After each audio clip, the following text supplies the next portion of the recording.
Hey, everybody. Thank you for joining us today for this episode. You'll be really loving every minute of it. I'm thrilled to have with us today Emily Stedman. Emily is a partner in a big law firm in the Midwest. She clerked in federal court.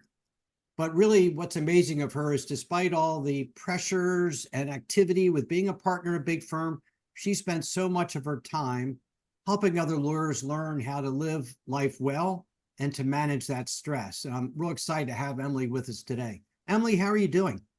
Good, Gary. Thank you so much for having me back. Emily, tell me a little bit about your journey to becoming a partner in a commercial litigation department, a big law firm. You're based in Wisconsin. Tell me about that journey. Well, we had our sort of partner ceremony in December, and there I told a story about how, in a lot of ways, this journey started before I was born.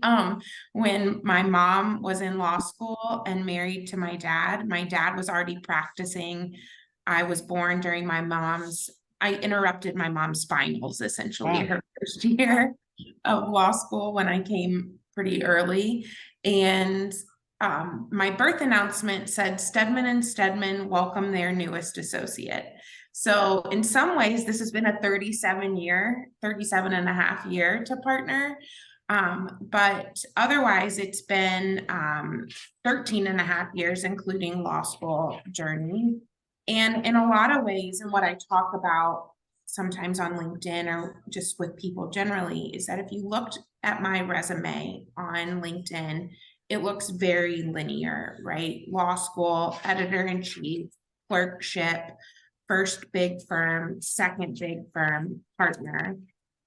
But at just about every step of the way, A, I did always know I wanted to litigate, but B, I did not know that I wanted to be in big law. And there were times where I questioned whether being a partner made sense for me. And I've kind of strategically taken time at key points to figure that out. So clerking for me was an opportunity to step back while still getting very substantive training and figure out what did I want to come next. And I was lucky to network with people, have the input of my judge, and transition into big law for the Midwest at a then AmLaw 200, now AmLaw 100 firm based here in Milwaukee. And What I like about what you said is sometimes we think we have a plan, we think we have a course, but life sometimes takes us in unexpected directions. And sometimes there are hurdles and obstacles that are unexpected that we didn't really envision that pop up. And we sometimes figure out where we want to be by our steps along the journey, because often what we think we want may not be what we want, but your experiences have found you in the right place. What are some of the major obstacles, hurdles, and some of the major successes you've had along your journey? so I think the first hurdles, and they felt like hurdles at the time, obviously in hindsight, they're not, is I feel like sometimes my life has been a series of second choices. So Wake Forest was not my first choice. Where I did Teach for America was not my first choice. Ole Miss was not my first choice law school. Wisconsin was not really even a choice at the time that it came to be. And I think what has led me to be successful ultimately and reach the partnership is being able to ride that out and make the most of whatever second choice I ended up going with.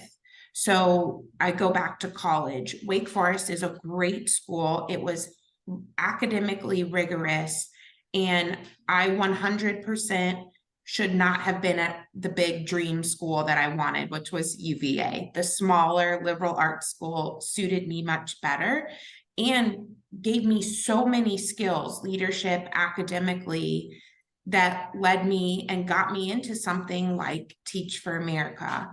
And same goes for law school. I purposefully chose a law school that I knew would be a little less academically rigorous than undergrad, because I was a little burnt out academically. And it gave me time to use all of the study and time management skills I have learned from college and teaching and apply them and do well academically in law school and better than I had done in undergrad, while also making friends. I don't really have friends from undergrad, and I regret that. So in law school, I embraced that, and now I have a network of attorneys nationwide. And I took that into the leap to clerking in Wisconsin, the leap into big law. I think the other main obstacle for me has honestly been myself. I am often my biggest obstacle because I overthink, I'm anxious. I can ruminate on things. I can have a lot of self-doubt and imposter syndrome and get in my own way. And that has caused some tension over my, 7.5 years as an associate. You are far from the only person who feels that way. And I coach and speak a lot about the problems of self-doubt and anxiety and worrying about the future and the results and the outcome. And it's really a challenge for many of us. And it's funny because we're all so accomplished, Wake Forest Law School, clerked in federal court for someone who's now the chief judge. You look at that, wow. I mean, look at that. And I was the same way in my 50s. I was still struggling with self-doubt. I was a very successful trial attorney.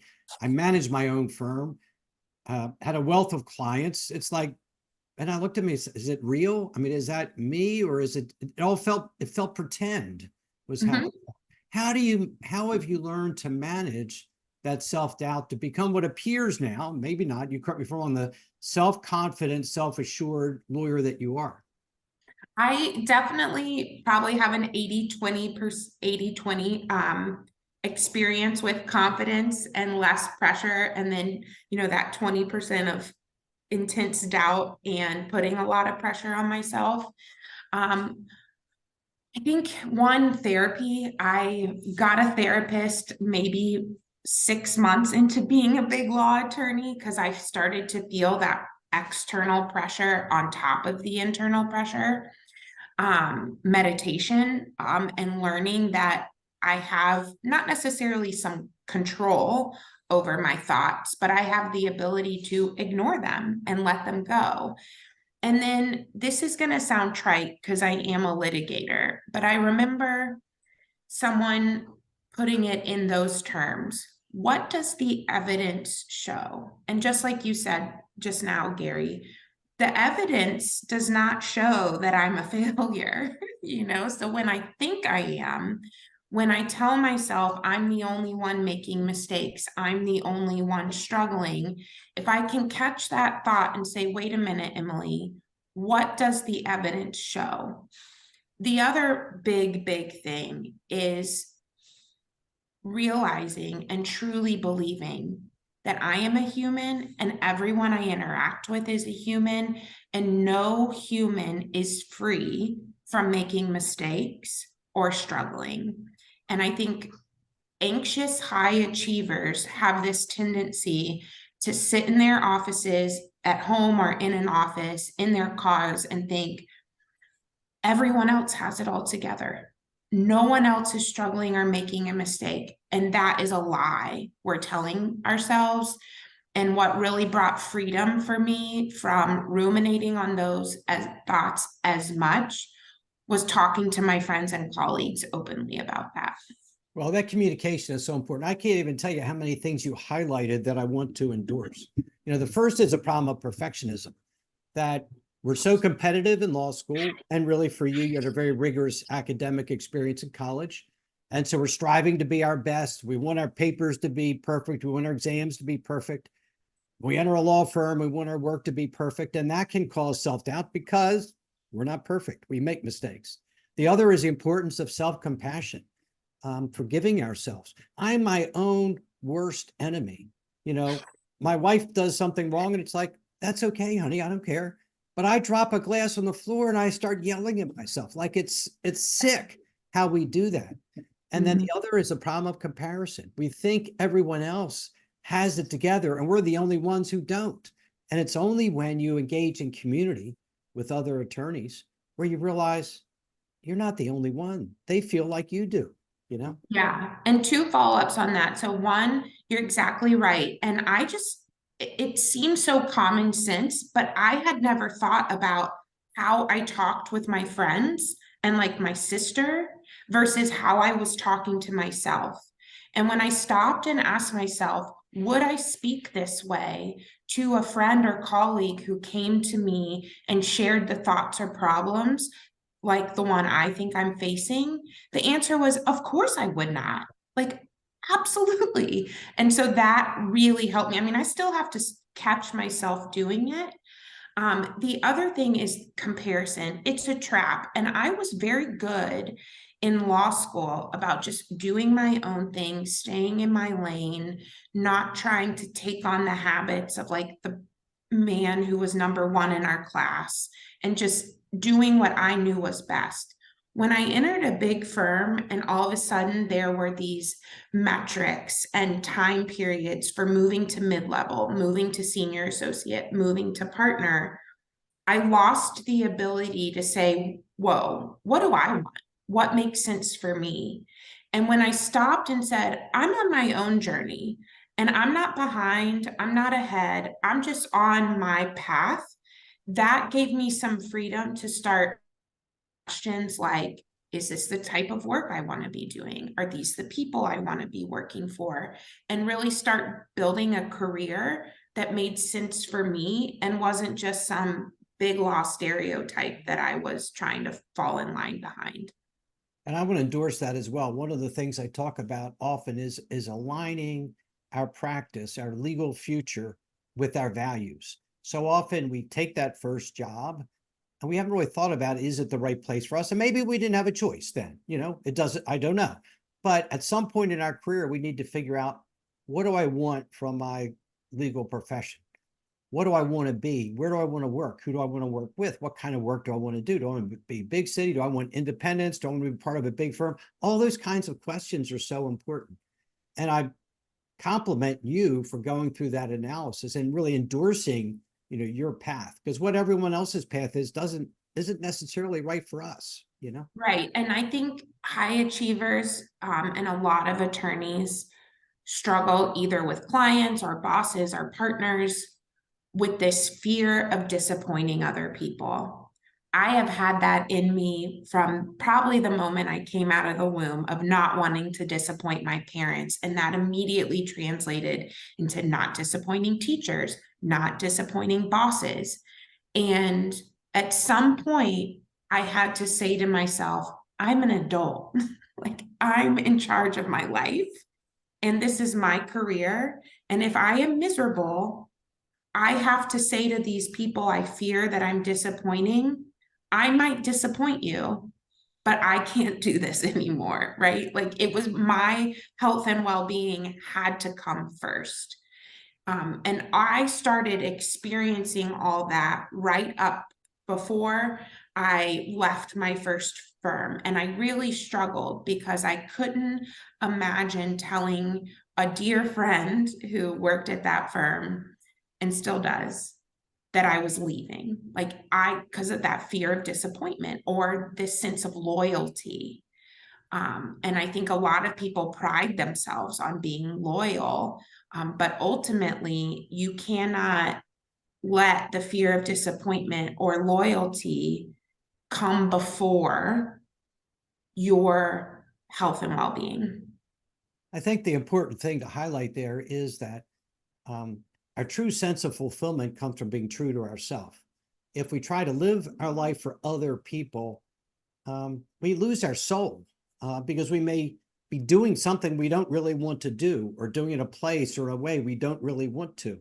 If you want to retire from law and become a tennis coach, that would be like, okay, if that was your dream. You don't have to be a partner in a big firm. You want to be, and that's why it's the right place for you. But we can get stuck, particularly with our parents, but it may be an older sibling, of trying to be something to look how we think other people want us to be. And being ourselves is so much more important than that. It is so much more important. And I had never thought about that because for so long, what I was achieving and checking boxes on felt like what I wanted, and it felt like it did align. And I just reached a point where if we were off kilter, we were out of alignment. And at first I thought, those thoughts, I'm a failure, something's wrong here. Why don't I want these same things anymore? Or is there a way to bring more of myself into this job so that I can be more aligned? And I went to I probably said this the last time we talked, I went to a women's litigation CLE down in Chicago, and one of the speakers said, if you can't be yourself where you are right now, go until you find a place where you can be yourself. I've also heard it described, go until you find your people. And I thought I had found my people at my first firm. And in some ways I did. They're still my dear friends. But I wasn't able to be myself at that firm. And that's not right or wrong. There's nothing wrong with that firm. It's a great firm. But it started to feel out of alignment. And I have been fortunate that I have, at my current firm, I have had the confidence to be myself and bring my full self to the table and be able to say, if it's not a good fit here either, I will move on again. And then B, I'm grateful that the firm has been very supportive of me being myself. They have been, and that's wonderful. And that's why it is such a good fit for you, because I know how you and I connected first was your incredible activity in helping and supporting other lawyers to manage the stresses of the legal profession. How did you get interested in being supportive of other lawyers? How did you start on that journey, and what brought you to do it? So as we've talked about already today, I've had moments where I've been sitting in my office crying, or, calling my dad to vent and thinking I'm the only one who is struggling. And a close friend of mine at my first firm actually was brave and vulnerable enough to share with me what he was struggling with. And it was not identical, but very similar to what I was struggling with. And I just had this light bulb moment of, oh, there's more of us that are struggling with this. And I just started to talk about it whenever it was relevant to any kind of conversation I was participating in. And so first that was through the Young Lawyers Division of the State Bar of Wisconsin, of which I was president. And I just said, this is going to be my topic for 3 years. And we hosted a CLE that was very well received about mindfulness, which, Gary, the more people engage or interact with you on these topics and encourage it, the more you keep at it and it snowballs. So from there, I got involved with the Wisconsin Task Force for Lawyer Wellbeing. While all of that was happening, I took a online class on leveraging LinkedIn, and I just started following a bunch of lawyers that were using LinkedIn for personal branding, more like a blog. And I just dove right in. And at first I was not posting only about lawyer well-being or even about life as an associate in a big firm. I might repost an article. It was very professional. And it was the post where I was the most honest and open about my well-being in real life as a big law associate that got the most engagement. First, privately in direct messages, or when I would see people in real life. And then it became this more open, kind of, I say, micro influencing on LinkedIn, and it's really taken on a life of its own. Well, that's just such wonderful service, because I think so many of us do feel alone, and we're not. And that's, excuse me, so important to remember. We're never alone. There are many, many other people who feel what we do. But the gift that you have is of sharing those feelings, sharing that journey, so that everyone else sees, oh, I'm not the only one. Look at Emily, she's successful, and yet she has some of these same struggles. Law can be so stressful. What are some effective strategies or practices that you have for maintaining your balance, for being mentally healthy and well and strong despite all those pressures? So as I mentioned earlier, I have a therapist. I've had the same therapist for 7 years. I go about every 2 weeks. We have a standing appointment, and I usually am able to hold it. That has been tremendously helpful. I meditate, which sounds super woo-woo, and I was skeptical. I found meditation when I was desperate for something. And the key with meditation is to experiment with apps until you find someone whose voice doesn't annoy you and you can then follow along. But I'm much more able to go inward, either using breathing or counting or mindfulness techniques to stop some of those negative thoughts in the moment. I have an intensity about organization and time management, and that is not for everyone. I understand that. But it's also a skill you can learn and adapt. And by having routines and schedules and good time management, that frees up a lot of space in 2 ways. One, in my mind, I have less mental clutter because I know my thoughts, my tasks are all somewhere, and in my schedule. And so I don't know if you've seen Gary this week. Some people were really aghast when I talked about the all-in hours requirement for being a partner at my firm. And it is a lot. Like, I understand the reactions, and there are legitimate critiques of the billable hour and big law pressures and expectations. But if you're organized, if you have systems and routines, you can do those hours and take care of yourself and have children. I don't have children. I choose not to. But in my office, there's only one other partner that doesn't have children. I see every day very successful attorneys with multiple children making partner.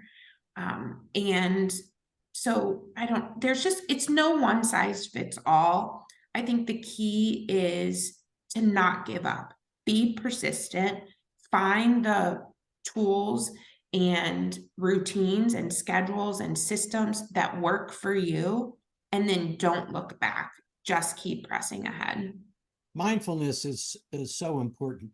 And to me, one of the hallmarks of it is knowing we have those thoughts or feelings, but not judging them. We live in a world of justice. This is right, that's wrong. That's fair, that's unfair. And those thoughts only create stress for us.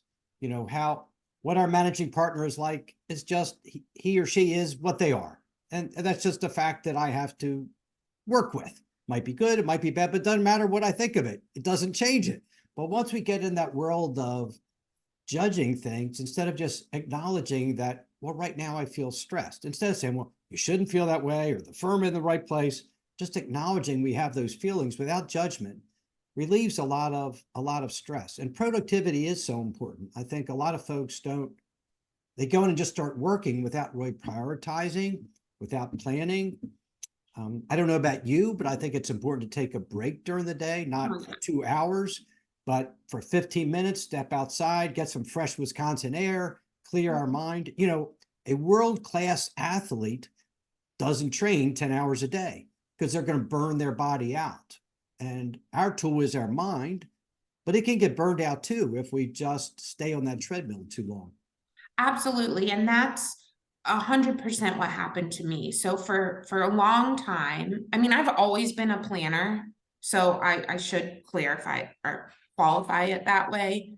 But just walking into the office, sitting down and getting started used to work for me. And then it stopped working for me because the workload and the pressure in it. And I met my husband, and like all of a sudden, wanted to nurture that relationship and had competing things calling on my time. That stopped working for me. Just going in, sitting down, working until I was done and willy-nillying it. And so I've put systems into place. I talked on LinkedIn this week about how I end every day the same way. I review what I accomplished that day. I enter my time. I make tomorrow's to-do list. Wow. Every morning I try to do, it's called the miracle morning, I think. It's a 6 or 7 part, separate part morning routine. Sometimes I do all 7, sometimes I do 2 of them, but I do something to set my day up. And when I sit down at my desk, I look through my emails, confirm my plan, take a deep breath, and then attack the day. And I'm always adjusting. So 1, I take breaks. 2, I welcome people when I'm in the office coming by and talking to me. 3, I'm always asking what can wait, because emergencies pop up and you're constantly having to rejigger what is the top priority of the moment. And it is those systems which to some people sound rigid. And I used to be very black and white and very strict about my routines. And I've really embraced the idea of flexibility, and having these routines help me have flexibility in my life. I'm able to be reactive. I'm able to be spontaneous because I know I can then fall back on these tools when that becomes too stressful. Routines can be really supportive because it takes a lot of the thought out of it. How do you I know, it's such a huge focus for you on maintaining your mental health, your emotional balance. For lawyers who struggle with that, how does that affect their performance individually and for their clients if they're struggling with that? It's just nothing positive comes from it, really. Both internally with the likelihood that you're beating yourself up over it.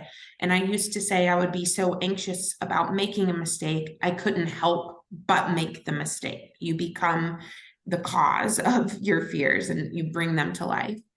And it decreases the quality of your work. You're less responsive because you're, hyper fixated on the wording of this email, or you're stuck in paralysis because of perfectionism. And so ultimately your responsiveness, your work quality, all of that goes out the window. If you're in the billable hour model, you bill less because you're taking time to kind of try to get your act together. And all the studies show that lack of positive well-being hurts retention, work product, work quality, work satisfaction, your relationships with personal and professional people. And we just don't talk about it enough and when I give these talks to law students, there's this idea that there's a lawyer personality. And I think that's true to a degree. The profession attracts a lot of type A, competitive people, intense people. But this is the human condition. And most of us who experience these things would take those anxieties and worries to whatever job we did. I would be lying to you if I said I didn't have some of these same struggles when I was a 5th grade teacher or when I was a law clerk. Law clerking was less demanding than being a big law attorney, but the pressure of, writing drafts for a federal judge was very high. So I bring these to any job. I think most people would. And I think that's where attorneys have to give themselves a break. It's not that you can't be a good attorney. You're experiencing something that is ultimately part of the human condition. For the lawyer who's listening to you today, who hears what you're saying, but he or she is at their desk, they're feeling overwhelmed. They're feeling like they're not good enough. They're not knowing what they should do next, that they just feel overwhelmed by the stress and pressure. What would be the suggestions you'd have to that lawyer to find some peace and comfort and balance? One, I will just tell you right now, you're not alone. Thousands, if not millions of us are feeling that way, have felt that way. It can come and go. You can have periods where you don't feel that way and then it comes back. so you're not alone. 2, take a break. Anytime a young associate, a younger than me associate comes to me, or mentions how stressed out they are, almost my first question every time is, can you go home? Can you walk away? Even if just for an hour. And then part of walking away is then taking a moment to like maybe do a brain dump. Write out everything that's weighing on your mind and then prioritize it and do the smallest task. Get something off your list. If you need to write a brief, set a timer for 10 minutes and just write and see how you feel when that 10 minutes is over. But that opportunity to regroup, just to step back, step away from everything, and put it all back together in a way that makes sense for you, has been really powerful for me. You know, you do commercial litigation, which can be very, very high stress. I did litigation for 45 years, still am trying a case next month. And there are some areas that I've dabbled in, like estate administration and writing wills. So much less pressure. No real time frames. There's no one to argue with. The folks who inherit the money are happy that they received it. But how do you handle the stress of something like commercial litigation? When you may deal with sometimes with lawyers who are very difficult or challenging, or clients who are demanding, how do you manage that?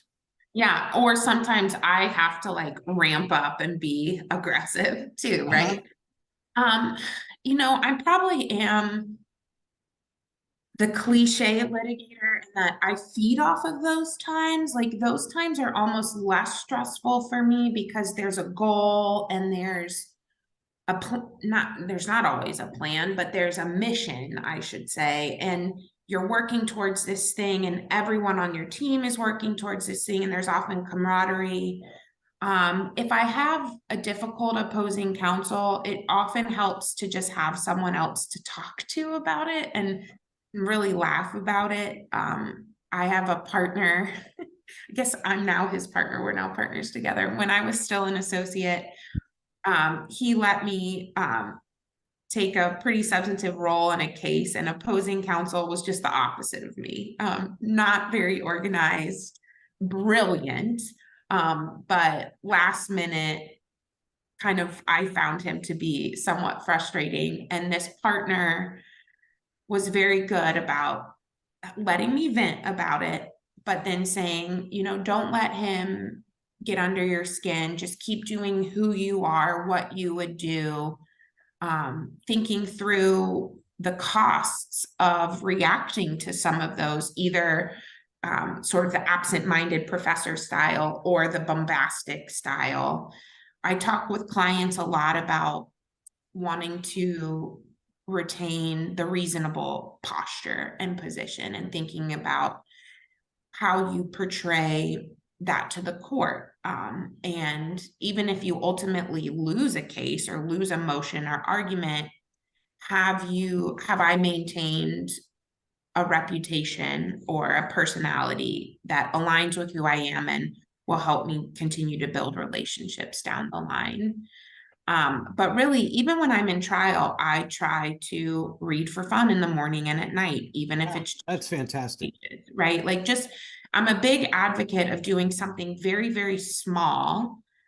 It could be big if you have the time, but it can also be very, very small to start and in your day that is just for you. Because I wish you would have told me that many years ago when I was learning to try cases, because I get so wrapped up with them. I have a hard time doing that. But that's very great hard. advice. Great advice. It's so hard. But a significant driver of poor well-being in the law is lack of autonomy.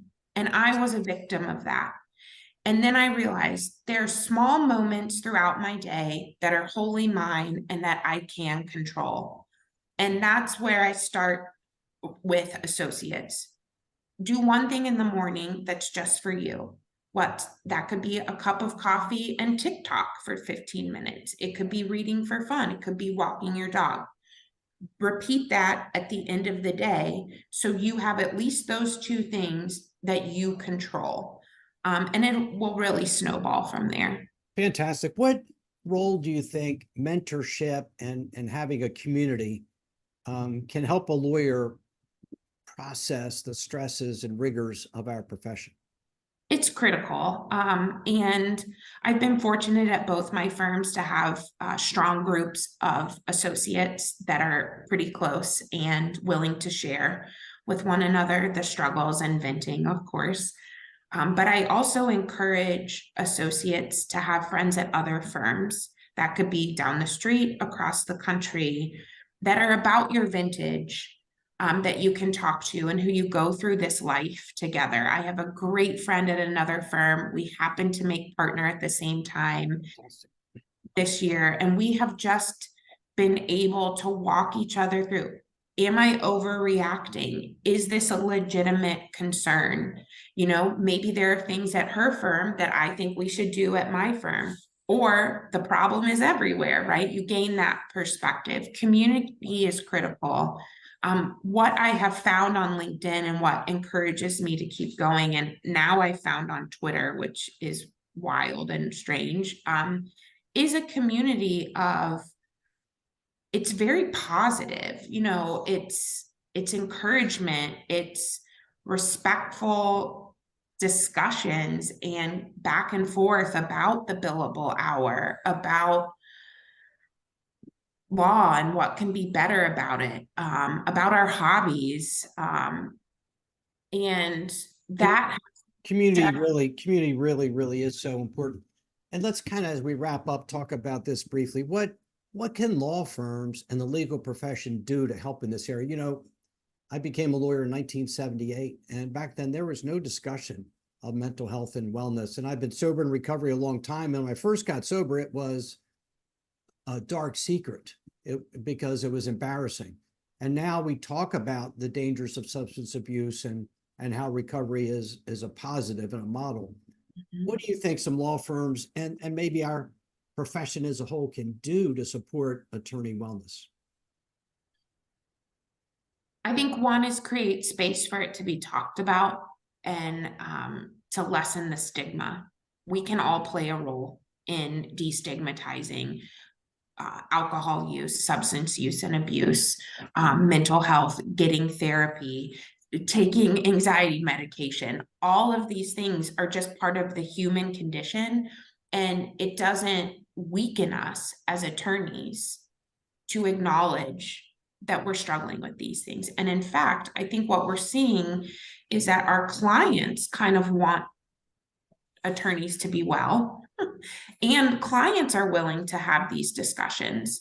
You know, clients want human people representing them, not machines and robots. Most clients, there's outliers, of course. You know, my firm has, it's called Health and Wellbeing now. It's a new title, but it was called Total Health. It's just a real creative internal business people, certified health coaches, proposing activities and programs to the firm. We have an executive wellness committee. I'm on that committee. Nice. I like what you say about destigmatizing. You know, it's sort of strange. If I had a physical illness, if I had MS, people would be so sympathetic. They'd be making accommodations for me. They would be lifting me and supporting me. But if I disclose I have a mental health condition, I'm clinically depressed or suffer from anxiety, people get judgmental, like, what's wrong with him? And we really need to change that perspective, because mental health is as real, as much a part of our human condition as physical illness is. And we need to look at it the same way. And that brings an example to my mind. So I had an emergency appendectomy in 2018. Like, of course, I didn't hesitate to tell everyone at my firm, like, hey, like, I found out at midnight that I have to have surgery tomorrow. And everyone was so supportive. And yet, when I was experiencing some really dark thoughts because I was burning out, I didn't feel like I could tell anyone. I didn't feel like I could ask for a break, ask for time off. And that was arguably a more dangerous situation than my appendectomy. Now, you know, 3 years later, I would feel comfortable asking about that.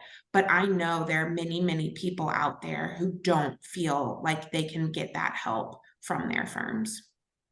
That's fantastic. I tell you, Emily, I want to thank you for your time today.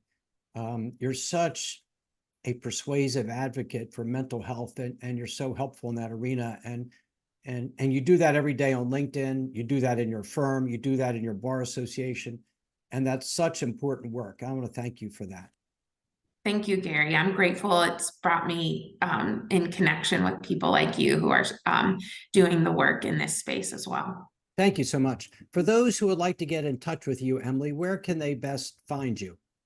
LinkedIn is the best, but if you Google Emily Stedman, attorney Milwaukee, my firm bio will come up. You can email me. My LinkedIn and Twitter accounts are linked there as well. Great. Thank you. You know, this has been a very powerful episode. We talked about some really important topics, and I hope that whoever listened realized if they're going through these struggles, they're not alone, and that there are always solutions and there are always people willing to help. I know in Maryland, we have a lawyer assistance committee, which works not only with substance abuse, but mental health issues as well. And I think every state has a similar group, and they're advocates like you for mental health and wellness. So know, everybody out there, you're not alone, and there's help, and there's always a solution, and it doesn't have to be that way. Any concluding thoughts, Emily? Just that it doesn't have to be that way. I think in the law, we're a traditional, old-fashioned profession, and one benefit of the pandemic is some really substantive and vocal questioning of doing things the way they've always been done. And in Yes, the space of attorney well-being and mental health, it shouldn't be done the way it's always been done. And it starts small, and it starts with an individual listener taking stock of their own mental health and well-being and leading by example from there. that's great. Emily, thank you so much for your time today. I really appreciate you. Thank you, Gary. And thanks to all of you who listened. We appreciate your time today. It was a little longer than typical, but such an important topic. Have a great day. And as always, please be well, be safe, and be free.